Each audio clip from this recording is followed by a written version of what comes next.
Chapter 7. Saving Daddy Ben and Old Rit. Daddy Ben and Old Rit were now in their 70s.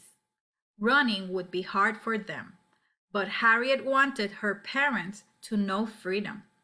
In 1857, she went back to Maryland dressed as an old woman. Daddy Ben and Old Rit were overjoyed to see her. Harriet took an old horse and wagon from a nearby plantation. That night, Daddy Ben and Old Rit climbed into the back of the wagon. Harriet covered them with blankets. She drove the horse as fast as she could. She wanted to be out of Maryland by daybreak.